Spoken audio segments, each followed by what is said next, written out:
Hello everyone, welcome to our YouTube preparation channel. दोस्तों, मैं रुबेल और मैं आज आप सबके सामने डिब्रूगढ़ यूनिवर्सिटी का जो सीईटी हुआ था, कॉमन एंट्रेंस टेस्ट, उसका सॉल्व क्वेश्चन पेपर लेके आया हूँ। सो आप लोग पूरा वीडियो एंड तक देखना। और देखो, ऑनलाइन क्लासेस शुरू हो गए for BEd entrance Assam university Silchar 2024 के लिए।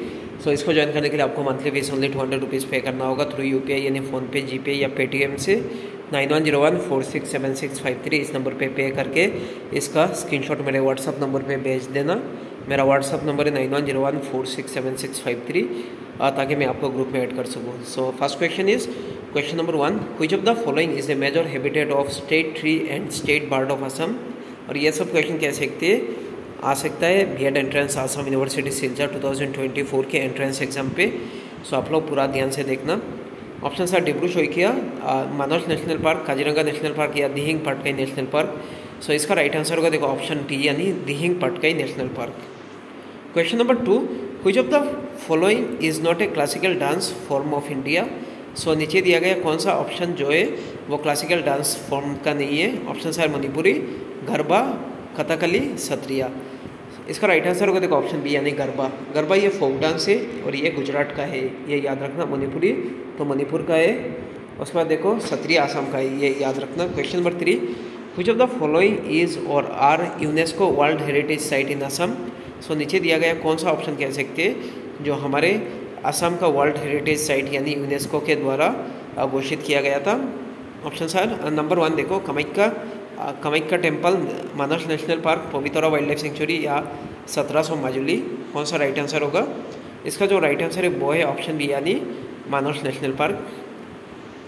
इस पर देखो सिर्फ दो ही मतलब कह सकते हैं यूनेस्को वर्ल्ड हेरिटेज साइट है असम का, कह सकते हैं काजीरंगा एंड मानस, ये याद रखना।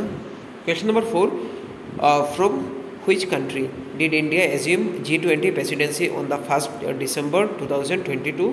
सो कौन से देश से मतलब कह सकते हैं इंडिया ने अपना G20 जो प्रेसिडेंसी एज्यूम किया था। सो कौन सा राइट आंसर होगा देखो ब्राज़ील, चाइना, जापान या इंडोनेशिया। इसका राइट आंसर होगा देखो ऑप्शन डी यानी इंडोनेशिया। सो ये ट्रोकिया बन जाता है जो प्रीवियस कह सकते जो प्रेसिडेंट थे या कह सकते प्रेसिडेंसी किया था या देश, तो वही। उसके बाद प्रेजेंट जो इंडिया था, उसके बाद इंडिया ने किसको मतलब कह सकते हैंड ओवर किया, ब्राज़ील को, ये याद रखना। नेक्स्ट जो कह सकते G20 समिट कहाँ पे होगा, ब्राज़ील पे होगा। और इससे पहले कहाँ पे हुआ था, इंडोनेशिया पे। और लास्ट 2022 पे मतलब कह सकते ये प्रेसिडेंसी लिया था इंडिया ने, ये याद रखना। तो ये तीनों याद रखना। Question number 5, the ratio of the dimension of the weight ratio देखो length of the national flag of India is. तो देखो 2:3, 3:4, 1:3 या 3:2। इसका राइट आंसर होगा देखो ऑप्शन ए 2:3, ये याद रखना। Question number 6, Brajavali language used in Ankiya Naat is a mixture of which 2 languages. सो कौन से 2 लैंग्वेज का मिक्सचर से मतलब कह सकते ब्रजावली लैंग्वेज बना। Option are Assamese and Pali, Assamese and Maithili, Assamese and Awadhi या option D Braj and Assamese. इसका राइट आंसर होगा देखो ऑप्शन बी यानी आसामीज एंड मैथिली। सो शंकरदेव जी ने मतलब कह सकते ब्रजावली लैंग्वेज पे लिखा था। क्वेश्चन नंबर 7, द ड्राफ्ट जो national curriculum framework for school education provide framework for children of which age group. जो अभी न्यू नेशनल कह सकते हैं जो एजुकेशन पॉलिसी आया था 2020 का, तो इस पर कितने मतलब एज से कितने एज के बच्चों को कवर करते हैं। Option are 3 to 18, 5 to 15, 5 to 10 या 6 to 18। इसका राइट आंसर होगा देखो ऑप्शन ए यानी 3 to 18 years. Question number 8, amendment of the Indian constitution और रिलेटेड ऑब्जेक्टिव्स। सो देख लो कौन सा राइट आंसर है। देखो 22nd अमेंडमेंट एक्ट, इसको मैच करो। उसके बाद देखो किसके साथ मैच करता है, तो option C is the correct answer.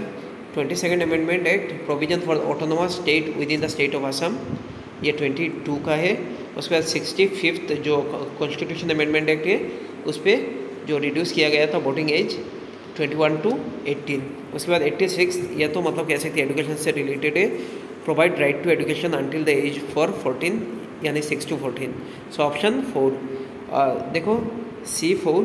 उसके बाद 92nd अमेंडमेंट एक्ट, इस पर इंक्लूड जो Bodo, Dogri, Santali, Maithili is as official languages.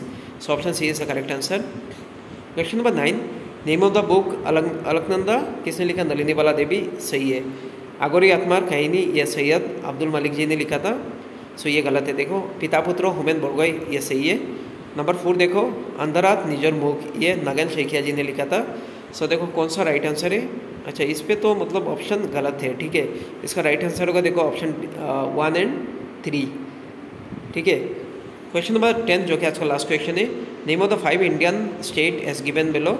So population के वाइज से मतलब कह सकते हैं इसका क्रोनोलॉजिकल ऑर्डर निकालो आप लोग, सबसे ज़्यादा पॉपुलेशन उसके बाद लिस्ट करके। तो सबसे ज़्यादा किस पे, उत्तर प्रदेश, उसके बाद महाराष्ट्र, उसके बाद देखो नंबर 3 बिहार, उसके बाद 1 यानी वेस्ट बंगाल, उसके बाद लास्ट पे Rajasthan. So right answer will be option C. So आज के लिए इतना ही। Thank you so much. आप लोग ऑनलाइन क्लास ज्वाइन कर लो और इसका सेकंड पार्ट में लेके आ रहा हूँ। Thank you so much.